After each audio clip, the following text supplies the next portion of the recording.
आदरणीय दिदीबहिनी तथा दाजुभाइहरू, आज विश्व कोरोना भाइरसको महामारीबाट आक्रान्त छ र यसका विरुद्धको लडाइँमा सरिक छ र त्यसका विरुद्ध हामी पनि लडिरहेका छौँ। यसै क्रममा मुलुक 62 दिनदेखि लकडाउनमा छ। कुनै मानवीय क्षति नहोस् भन्ने हाम्रो अथक प्रयासका बावजुद यसबीचमा नेपालभित्र हाम्रा 3 जना नागरिकको दुःखद निधन भएको छ। उहाँहरूसहित कोरोना भाइरसद्वारा स्वदेश तथा विदेशमा भएको मानवीय क्षतिप्रति दुःख व्यक्त गर्दछु र शोकाकुल परिवारजनमा म गहिरो समवेदना व्यक्त गर्दछु। बन्दाबन्दी आगामी जेठ 20 गतेसम्म जारी छ। यसले गर्दा हाम्रो समग्र अर्थतन्त्र र सम्पूर्ण देशवासीमा पुग्न गएको अप्ठ्यारोप्रति सरकार गम्भीर र संवेदनशील छ।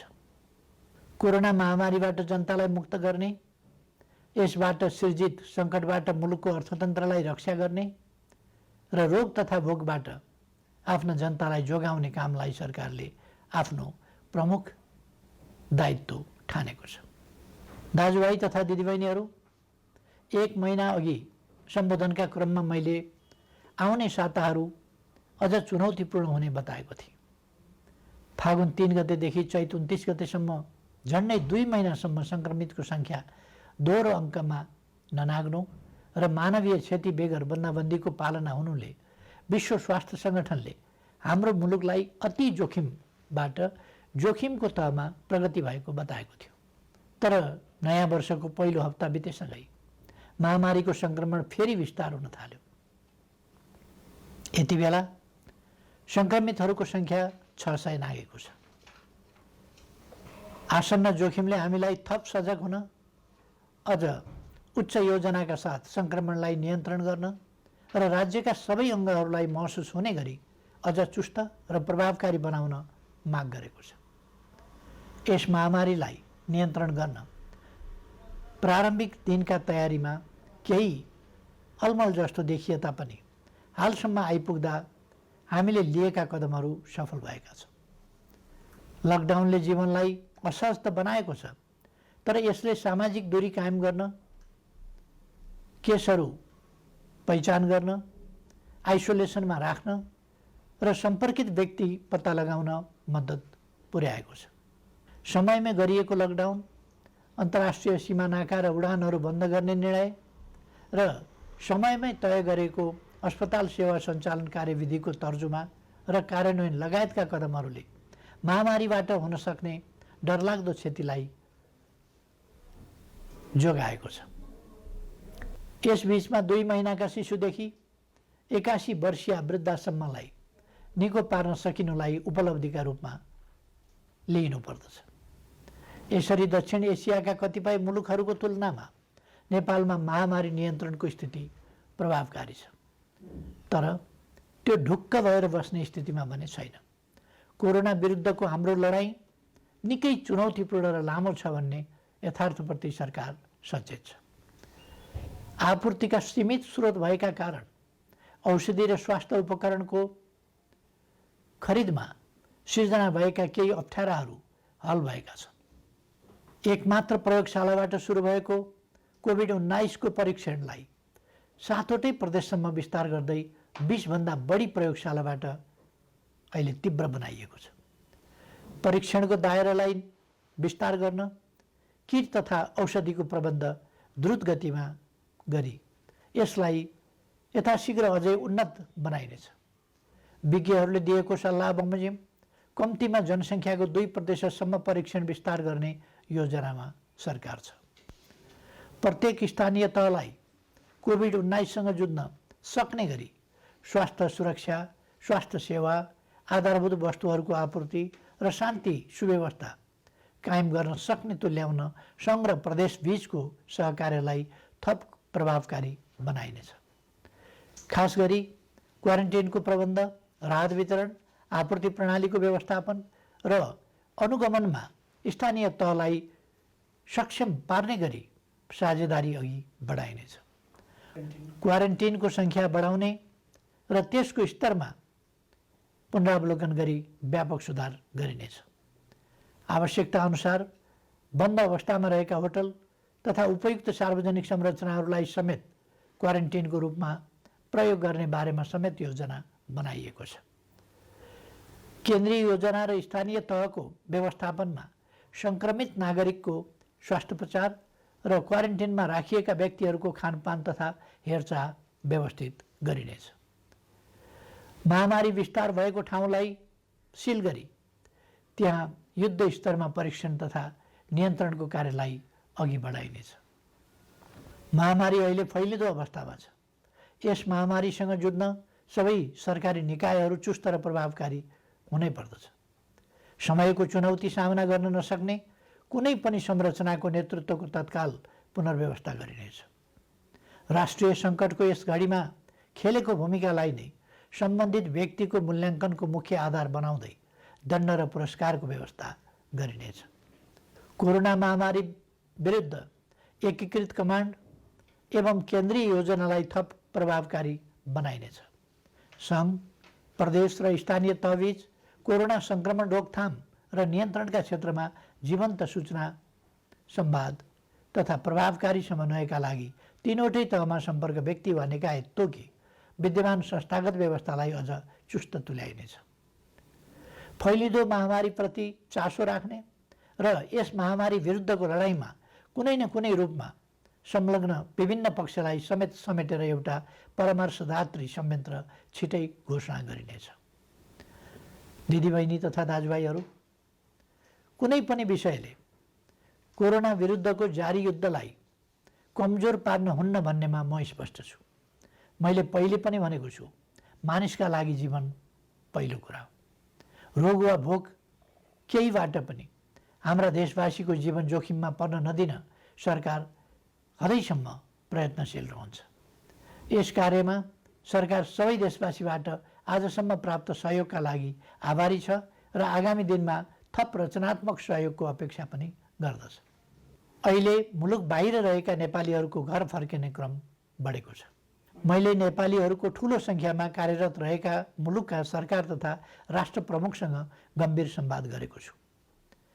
नेपालीहरूको अप्ठ्यारोमा सहयोग गर्न मैले गरेको आग्रहमा उहाँहरूले निश्चिन्त रहन आश्वस्त पार्नु भएको छ। म उहाँहरू सबैलाई धन्यवाद भन्न चाहन्छु। यसका अतिरिक्त कोभिड-19 को विश्वव्यापी सङ्क्रमणको कारणबाट उत्पन्न असहज परिस्थितिमा स्वदेश फर्कनुपर्ने अवस्थामा रहेका नेपालीलाई स्वदेश फर्काउने व्यवस्था सम्बन्धी विस्तृत योजना सहितको आदेश तत्काल जारी गरिनेछ। विश्वका जुनसुकै कुनामा अप्ठ्यारोमा परेका आफ्ना देशवासीहरूलाई सरकारले समयमै उद्धार गर्छ। समस्याको प्राथमिकता र देशभित्रको तयारीका बीच सन्तुलन मिलाउँदै यो काम छिट्टै सुरु गरिनेछ। सरकार आफ्ना नागरिकप्रति संवेदनशील छ, यसमा निश्चिन्त रहन म सबैमा आग्रह गर्दछु। विश्व स्वास्थ्य सङ्गठनको प्रोटोकल अनुरूप घर फर्कनेहरूको सीमा पार गर्नु अघि अनिवार्य परीक्षण हुनुपर्ने थियो, जसले महामारीलाई समुदाय स्तरमा फैलिनबाट धेरै हदसम्म जोगाउन सक्थ्यो। तर छिमेकी मित्र राष्ट्र भारतबाट अधिकांश घर फर्कनेहरू नियमको पालना र परीक्षण बिना नै अनेक कष्ट झेल्दै ठुलो सङ्ख्यामा सीमा पार गरिरहनु भएको छ। परीक्षणको अभावमा महामारी तीव्र गतिमा फैलिनमा यसले पनि योगदान गरिरहेको छ। स्वदेश भित्रिसक्नुभएका दाजुभाइ दिदीबहिनीहरूले छिटो परीक्षण गर्न, सामाजिक दूरी कायम गर्न, सुरक्षित ढङ्गले क्वारेन्टिनमा रहन र अन्य नियमहरूको पालना गर्न जरुरी छ। यस काममा उहाँहरूलाई आवश्यक सहयोग पुर्याउने थप दायित्व स्थानीय तहको काँधमा आइपरेको छ। यस्तै अवस्थामा जनस्तरमा पारस्परिक सहयोगको आवश्यकता हुन्छ। जनता बीचको आपसी सहयोग र सजगतामा मात्रै कोरोना जस्तो महामारीको सङ्क्रमणलाई नियन्त्रण गर्न सकिन्छ। हामी स्पष्ट हुनुपर्दछ, कोही पनि रहरले मात्र विदेशिएको हुँदैन। कोरोना सङ्क्रमण जो कसैलाई पनि हुन सक्छ, कसैले पनि इच्छाले सङ्क्रमण बोकेर फर्किएको पनि हुँदैन। कसैको पनि बोली र व्यवहारबाट घर फर्किएकाहरूको आत्मसम्मानमा चोट नपुगोस् भन्नेमा सचेत रहन म सबै देशवासीहरूलाई आग्रह गर्दछु। घर फर्किएका सबै दिदीबहिनी दाजुभाइहरूलाई आफ्ना कारणले आफ्नो परिवार, छरछिमेक तथा समुदायमा महामारी नफैलियोस् भन्नेमा सतर्क रहन र चिकित्सक तथा प्रशासनको सल्लाह बमोजिम स्वास्थ्य सम्बन्धी अन्य नियमहरूको पालना गर्न अनुरोध गर्दछु। अप्ठ्यारो बेलामा केही तत्त्वहरू जनतामा भ्रम फिजाएर आफ्ना अलग स्वार्थ र उद्देश्यहरू पुरा गर्न सक्रिय हुन सक्दछन्। यसरी जनतालाई भ्रमित गर्दै समाजमा असन्तोष फैलाउन उद्धत गैर जिम्मेवार तत्त्वहरूको बहकावबाट सतर्क रहन समेत आह्वान गर्दछु। विश्वव्यापी प्रवृत्ति र हाम्रो मुलुकमा त्यसको प्रभावलाई हेर्दा यस महामारीको सङ्क्रमण अझै केही अवधि जारी रहने देखिन्छ। समुदायमा सङ्क्रमण थप विस्तार हुन नदिन आवश्यक सावधानीका साथ केही नयाँ कदमहरू चालिनेछ। महामारीका कारण माध्यमिक शिक्षा परीक्षा एसईई सञ्चालन हुनुभन्दा 2 दिन अगाडि स्थगित गर्नु परेको थियो। यो परीक्षा सञ्चालन हुन नसक्दा लाखौँ विद्यार्थी अहिले अन्यलमा छन्। अहिले तत्काल परीक्षा सञ्चालन गर्न सकिने अवस्था पनि विद्यमान छैन। तसर्थ एसईईका परीक्षार्थी विद्यार्थीहरूको सिङ्गो शैक्षिक वर्ष खेर जान नदिन शिक्षा, विज्ञान तथा प्रविधि मन्त्रालयले छिट्टै आवश्यक प्रबन्ध मिलाउनेछ। आवश्यक नीतिगत व्यवस्थासहित मन्त्रालयले भर्चुअल कक्षाको समेत प्रयोग गरी सबै विद्यालयहरूमा नयाँ शैक्षिक वर्ष अन्तर्गतको पठन पाठन सञ्चालनको काम अघि बढाउनेछ। कोरोना भाइरस महामारीको जोखिम न्यून गर्दै आवश्यक आर्थिक क्रियाकलापलाई सुचारू गरिनेछ। सरकारको नीति तथा कार्यक्रममा जोड दिइए अनुरूप खेतीपातीको याम खेर जान नदिन सामाजिक दूरी र आवश्यक परहेजलाई ख्याल गरी कृषि कार्य अघि बढाइनेछ। समुदायमा सङ्क्रमण फैलिन नदिन मानिसको आवागमनलाई आवश्यक मात्रामा सीमित गर्ने गरी प्रशासनिक कडाइलाई भने कायमै राखिनेछ। कोरोना महामारीका कारण थपिन सक्ने गरिबी र बेरोजगारीलाई समाधान गर्न कृषि क्षेत्रको अहम भूमिका हुने कुराप्रति सरकार सचेत छ। ठुलो मात्रामा आधुनिक यन्त्र र प्रविधिको प्रयोग गरी व्यावसायिकीय कृषि उत्पादनको कार्य अपेक्षित मात्रामा हुन नसक्नु, मेहनत तथा लगानी गर्ने उत्पादक र मूल्य तिरेर खरिद गर्ने उपभोक्ताको अहित हुने, तर किसान र उपभोक्ताको बीचमा रहने बिचौलियाले भने अनुचित फाइदा उठाउने जस्ता समस्या कृषि क्षेत्रमा रहेको आजको गम्भीर समस्या हो। यस समस्यालाई सम्बोधन गर्न आवश्यक खाद्य वस्तुहरूको आयातलाई घटाउने, कृषिमा आत्मनिर्भर हुने, क्रमशः कृषि उत्पादनको निर्यात तीव्र पार्ने र कृषि क्षेत्रमा ठुलो मात्रामा रोजगारी र स्वरोजगारी सृजना गर्ने कार्यक्रम हालै संसदबाट नीति तथा कार्यक्रमका रूपमा पारित गरिसकिएको छ। कोरोना महामारीका बीच पनि अर्थतन्त्रलाई चलायमान राख्ने र राष्ट्रिय गौरवका आयोजना लगायत कतिपय विकास आयोजनालाई अगाडि बढाउने हाम्रो प्रयास र प्रयोग सफल भएको छ। कोरोना महामारी बीच पनि माथिल्लो तामाकोशी, मेलम्ची, पोखरा, भैरवा र काठमाडौँ विमानस्थल निर्माण विस्तार तथा रानीपोखरी, धरहरा लगायत पुनर्निर्माणका काम अगाडि बढाउन सकिएको छ। यसले कोरोनालाई छल्दै विकासका काम अगाडि बढाउन सकिन्छ भन्ने पुष्टि भएको छ। अब नियन्त्रणको सीमाभित्र रहन सक्ने थप उद्योगहरूलाई सञ्चालनको अनुमति दिइनेछ। काममा आउने आफ्ना श्रमिकलाई समुदायमा छ्यासमिस नहुने प्रबन्ध गर्ने शर्तमा जुन जुन जिल्लाका श्रमिक हुन् तिनीहरूलाई पहिले कोरोना परीक्षण गरी प्रशासनको निगरानीमा उद्योग व्यवसाय सञ्चालन हुने स्थानमा ल्याउने प्रबन्ध मिलाइनेछ। सम्बन्धित उद्यमीले आफ्नो व्यवसायमा रहने श्रमिकहरूले तोकेको प्रोटोकल पालना गरे नगरेको अनुगमन आफै गरी त्यसको नियमित जानकारी सम्बन्धित प्रशासनिक निकायमा गराउनु पर्नेछ। यसको प्रभावकारिताको आधारमा क्रमशः थप व्यवसाय सञ्चालनको प्रक्रिया अघि बढाइनेछ। दैनिक आवश्यक वस्तुहरूको आपूर्ति सहज तुल्याउने र आन्तरिक उत्पादन वृद्धिका लागि कच्चा पदार्थदेखि उत्पादित वस्तुको बजारसम्मको श्रृङ्खला अवरुद्ध हुन दिइने छैन। आवश्यक वस्तुहरूको आन्तरिक ढुवानी र आयात निर्यात सहज बनाइनेछ। कोरोना महामारीको असरबाट क्षति भएका औद्योगिक व्यावसायिक क्षेत्रका लागि राहत सुविधाको व्यवस्था सरकारले गर्नेछ।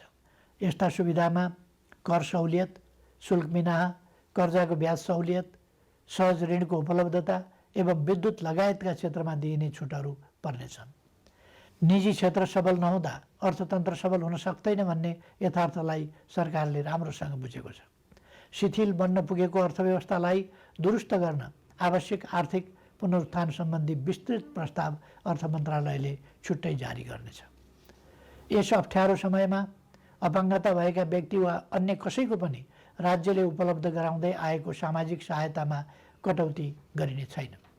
सामाजिक सुरक्षाको दायरा फराकिलो पारिनेछ। योगदानमा आधारित सामाजिक सुरक्षा प्रणालीलाई परिमार्जन गरिनेछ। यस प्रणालीमा आबद्ध सबै श्रमिकहरूको सामाजिक सुरक्षा कोषमा गर्नुपर्ने योगदान रकम हाललाई सरकारी कोषबाटै मिलान गरिनेछ। श्रम गर्नै नसक्नेलाई राहत दिउँ, बाँकी सबैलाई काम दिउँ र आर्थिक रूपमा भर्ते गरौँ भन्ने मान्यतामा सरकार दृढ छ। प्रधानमन्त्रीको नेतृत्वमा रहेको प्राकृतिक विपत्ति न्यूनीकरण तथा समस्या समाधान कोष र गृहमन्त्रीको नेतृत्वमा रहेको प्राकृतिक विपत्ति राहत कोषमा समेत रहेको रकमको महत्त्वपूर्ण हिस्सा कोरोना सङ्क्रमण रोकथाम नियन्त्रण तथा उपचार कोषमा हस्तान्तरण गरिनेछ, जसबाट कोरोना रोकथाम नियन्त्रण र उपचारमा थप योगदान पुग्नेछ। यति बेला विदेशमा रोजगारी गुमेर ठुलो सङ्ख्यामा हाम्रा श्रमिकहरू स्वदेश फर्किनु भएको छ। साथै कोरोना महामारीका कारण नेपालमा कार्यरत विदेशी श्रमिकहरू पनि ठुलो सङ्ख्यामा आफ्नो देशमा फर्केको या फर्कने अवस्था रहेको छ।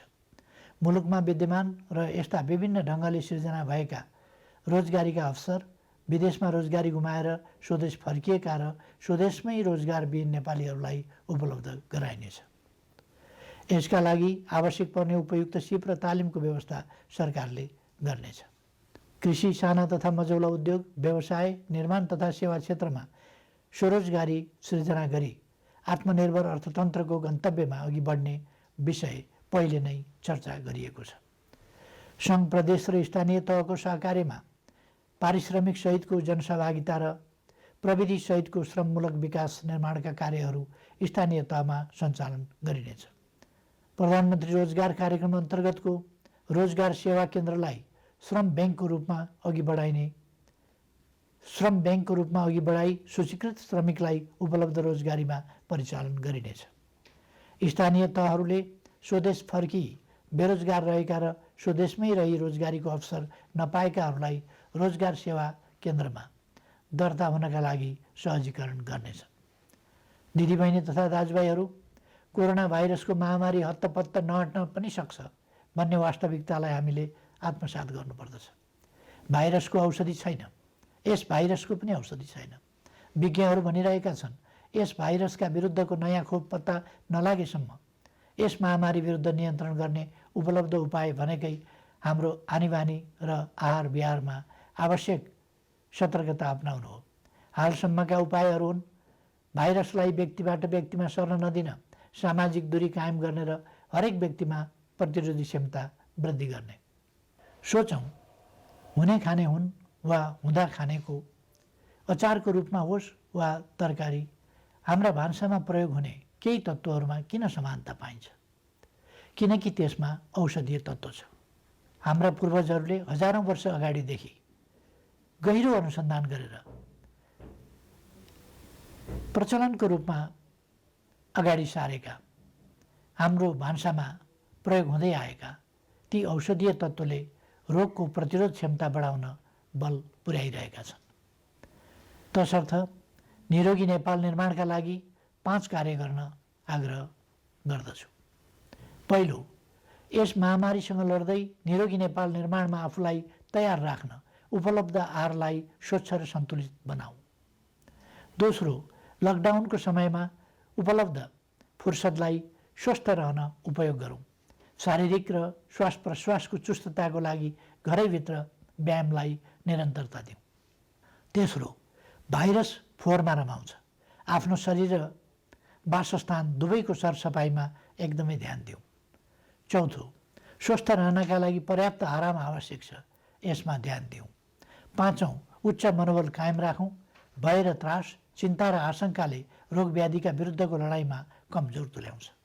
कोरोना भाइरसबाट जीवन गुमाउनेको सङ्ख्या प्रतिशतमा हेर्ने हो भने हामीले सामान्य ठानेका मौसमी रुगाखोकीबाट मर्नेको भन्दा कम छ भन्ने त तथ्याङ्कले नै बताएको छ। नबोलौँ, हरेक चुनौतीको सामना गरेर नै मानव जाति आजको स्थानमा आइपुगेको हो। मानव जातिले सभ्यताको इतिहासमा असाधारण प्रतिकूलताहरूको सामना गरेको छ। हिमयुग जस्ता अनेक कठिन समय पार गरेको छ। औषधि र अस्पताल नै नभएको बेलामा समेत अनेकन महामारीहरूको सामना गरेर अघि बढेको छ। मैले पहिले पनि चर्चा गरेको छु, चुनौतीको सामना गर्ने, लडेको ठाउँबाट धुलो टकटकाउँदै उठ्ने र अघि बढ्ने नेपालीको चरित्र हो। हाम्रो आनीबानी र खानपिन ठिक हुँदा हामी जोगिन्छौँ र कोरोनालाई पराजित गर्न सक्छौँ। त्यसैले सकारात्मक सोच राखौँ। सरकारले यसलाई निरोगी नेपाल निर्माण अभियान भनेको छ। निरोगी नेपाल निर्माणलाई मूल स्वास्थ्य नीति बनाएको छ। प्रकृति मैत्री स्वच्छ जीवन प्रणाली प्रवर्धन गरी नेपालीको रोग प्रतिरोधी क्षमता वृद्धि गर्न निरोधात्मक कार्यक्रम सञ्चालन गर्ने नीति अघि सारिएको छ। हाल कोरोना महामारी विरुद्ध सबै सामर्थ्य लगाउने र कोरोना मुक्त नेपालको स्वास्थ्य सेवामा प्रतिरोधात्मक र उपचारात्मक विधि अवलम्बन गर्न सरकार प्रतिबद्ध छ। नेपालीहरूको मनोबल उच्च छ र प्रतिरोध क्षमता पनि असाधारण छ। यस महामारीलाई सरकारले अघि सारेका विभिन्न उपायहरूसहित आफ्नो उच्च मनोबल र प्रतिरोध क्षमताका साथ पराजित गर्नेछौँ भन्ने मैले विश्वास लिएको छु। सबैमा सुस्वास्थ्यको कामना गर्दछु। धन्यवाद।